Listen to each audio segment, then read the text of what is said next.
Bienvenue à Amman, capitale de la Jordanie, pays d'origine du tout premier secrétaire général de l'histoire de l'Union pour la Méditerranée.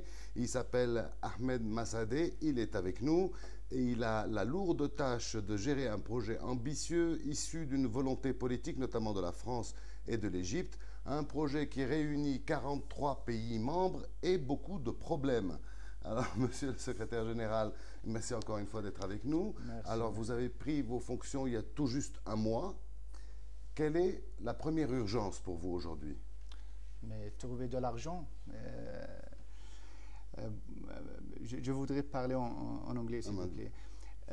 Well, you know, I've been instated a month ago, and I think that the urgency now is to try to find the proper structure for the Secretariat, and also try to find the financial means for both, actually, for the running of the Secretariat and also for procuring such financial needs to start implementing the project. So I think that eventually this is where we want. Qui doit financer? On ne sait pas trop. Qui est supposé financer?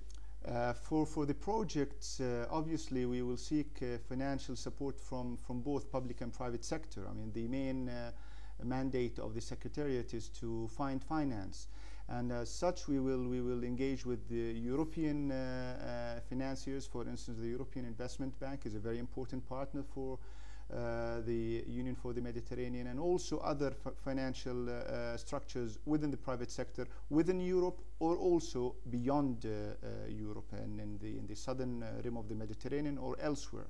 Quel va être votre rôle, vous, en tant que secrétaire général? Pour moi, comme vous connaissez, the Secretariat is a central organ of the Union for the Mediterranean, and as per the statutes of the Union for the Mediterranean, it is mandated to play an instrumental, pivotal role in collecting projects and processing projects. And applying the objectives of the Union for the Mediterranean to these projects, and then trying to find finance to finance these projects, and so that you start implementing them. And as such, we will be helping other structures of the Union for the Mediterranean, such as the summit, such as the co-presidency, such as the ministerial meetings, in order to achieve on the political and economic and social larger objectives of the Union for the Mediterranean. Alors, beaucoup de gens sont sceptiques. Ils se disent, jamais on arrivera à faire travailler ensemble 43 pays, dont certains sont en état de guerre. Et ils ne se parlent même pas. Comment vous allez faire? Oui, je connais ça.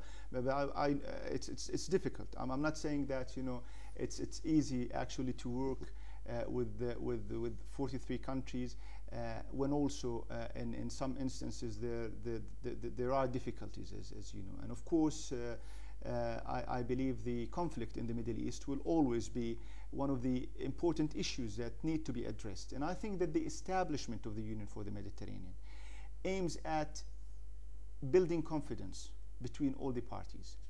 And in order to build confidence, you have to have bridges, you have to have dialogue, you have to have projects, you have to have people working together, thinking together, trying to meet eye to eye on issues. If you open such an environment, then you can maybe reach an environment where you have confidence. And as such, you will be able to find solutions for political problems. This is how we should look at the Union for the Mediterranean. It is a very important tool that I'm not saying that will solve all the problems that we have, but it is a very important tool that should be able to create better spaces for all of us, north and south, south and south, in order to find solutions for our problems. Alors, vous le savez mieux que quiconque, puisque vous étiez ambassadeur de votre pays à Bruxelles. Il y a beaucoup d'unions autour de la Méditerranée. Il y a l'Union du Maghreb, il y a les 5+5, il y a l'Union européenne, qui a d'ailleurs des projets Euromed, etc. Quelle est votre marge de manœuvre? Vous allez vous positionner comment par rapport à tous ces gens qui s'agitent dans tous les sens? Pour pas grand-chose, parfois, pour pas grand-chose.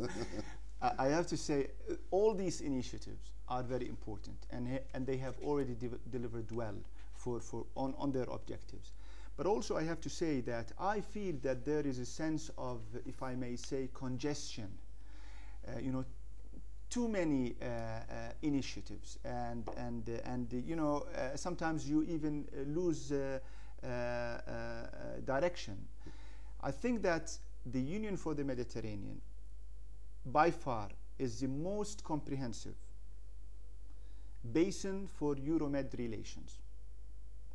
If you look at it politically speaking, economically speaking, and socially speaking, if you look at the sectors that were chosen to have projects within them, if you look at the deliverables that have been achieved so far within the Barcelona process, the Euromed in the past, I think that it is the most comprehensive. Now, having said this, this does not mean that we want to sort of take over, you know, any other initiative. No, I think that what we need to do is that we need to create a coherent approach for all these initiatives, and the Union for the Mediterranean, and me as Secretary General, I'll be very interested to working with all these initiatives in a very good will. D'ailleurs, vous l'avez dit, vous avez dit, je vous cite, chaque initiative sera prise dans un cadre multilatéral et transrégional. Oui, oui, oui. Ça veut dire que vous allez chercher tout le temps le compromis. Oui, oui, oui, bien sûr. The sectors, when you look at them, I mean, they are multilateral and they are cross-sectorial. So basically, if you do a project in the transport sector, which we are mandated to do, obviously this will have a spillover effect on the trade or the SMEs, because you are opening channels. If you enhance the situation on pollution, for instance, and on water issues, then also you are creating a potential for the civil protection and other, you know, sectors. So basically, these sectors cannot be looked at isolated. They all connect together, and we want them to connect together in order to create a network of relationship in all these sectors. Est-ce que vous aurez un rôle politique? Parce qu'il y a 43 pays et 43 diplomaties, en fait, qui sont jalouses les unes des autres. Yeah. Est-ce que vous allez pouvoir avoir un rôle politique? For the Secretariat, I have to be clear about it. The Secretariat has a technical nature, has a technical role. We are mandated to procuring, or actually to processing, to identifying projects, take them by the countries, or we propose, process them, give them the branding of the Union for the Mediterranean, find finance for them, and put them on track, give them back to the countries so that they start delivering. But having said this, obviously, as a Secretary General, I will have, because of the nature of my post, some political engagement with my counterparts in the relevant sectors, you know, the foreign ministers, for instance, and for me also, I will try my best and put all my good offices and expertise in order to bring people together, to bring this project into a success. I'm a good believer in this, and I think that, I mean, in this context also, I would like to salute France for putting, you know, this initiative into action. It's a very important one. I am a believer in it, and I will do whatever I can to help it succeed. Alors, en juin, il y a le second sommet de l'Union pour la Méditerranée. Quels sont les grands domaines, les grands chantiers sur lesquels vous travaillez? L'environnement The summit is very important. And I have to be honest, you know, and frank, that for the last 2 years we have not done much. You know, the situation was a bit complicated. The union came to a stalemate, and also at this time, still things are moving, if I may say, in a slow motion. So still, you know, there's no budget for the Secretariat. We are deliberating on this. There's no structure. I think what we need to deliver to the summit and what we need to have from the summit is that this is a very critical political summit, which will emphasize, politically speaking, again, the importance of the Union for the Mediterranean, and give it again another mandate and push it to move forward for the coming 2 years. Of course, I think that there should be a reinstatement and re-emphasizing of the 6 sectors that were chosen at the Paris summit, and at the same time, I expect, you know, the full political support from the member states in order for the Secretariat and for the Union to move. Un des projets qui vous tient à cœur, c'est aussi la création d'une université euro-méditerranéenne. En quoi ça consiste? Très important. This is a very important initiative, a very important university. One of the sectors, as you know, is that we want to focus on research and higher education. Look, I tell you something.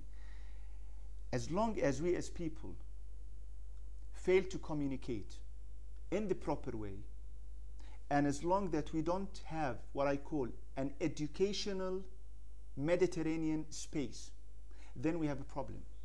And this is why we need to go to the grassroots and to go to the people and to go to the students, and we need to create common projects from the north, from the south. I need to see students coming from Denmark and from Portugal and from Morocco and from Syria coming and sitting together in the same environment. This is how you create a space. This is how you create a common understanding between the people. And these are the young people, the most important people for all of us here. And as such, I look at the IMUNI, the university in Slovenia, as a very important project. I happen to have a very good relationship with them and with the rector, with the president of the university, and I am going to push and give all my support to the university to also have it become a true success of the Union for the Mediterranean. Alors aujourd'hui, tout le monde sait que la communication est la base de tout. Je sais que l'Union pour la Méditerranée a en projet de faire une télévision. Or, il se trouve qu'il y a déjà une télévision méditerranéenne adossée au groupe France Télévisions qui émet depuis la Corse et qui s'appelle Viastel. Pourquoi ce n'est pas celle-là, la télévision méditerranéenne? Pourquoi aller créer encore d'autres télévisions méditerranéennes? Let me, on this point, this is a very important question. Let me on this point also emphasize the importance of communication and the media. And I feel that this is where the Union for the Mediterranean and the Secretariat can make a difference as opposed to the previous engagements or initiatives. I think that we have not communicated. We have not told the people what we are doing exactly. I mean, there's lots of good things that have happened. But if you go out to the street, to the layman, in Amman, in Beirut, and really and address the question about the Union for the Mediterranean or the Barcelona process, I think that you will see that there is not much of a knowledge there. And this is an issue of communication and media. And as such, also for me, it is important to start what I call a media campaign or a communication campaign or a public diplomacy campaign, not just to talk about theories, but to talk about actual implementations on the ground, things that are happening for the people. And as such, I look at such an initiative, the COPIM, as an important one. We need to engage all players and partners in this, but I do not prefer creating lots of patches here and there. So I think that at a certain stage, we need to sit all together and see how we can benefit from the expertise and accumulated experiences from one another. Obviously, I mean, what you just mentioned, you have an accumulated experience. You are a very well-known and respected, organization. And as such, I think that we need all to, to pull our forces together and work together. Let's see how we can do this in the future.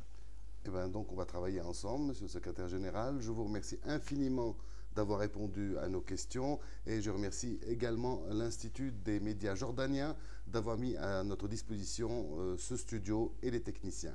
Merci. Merci.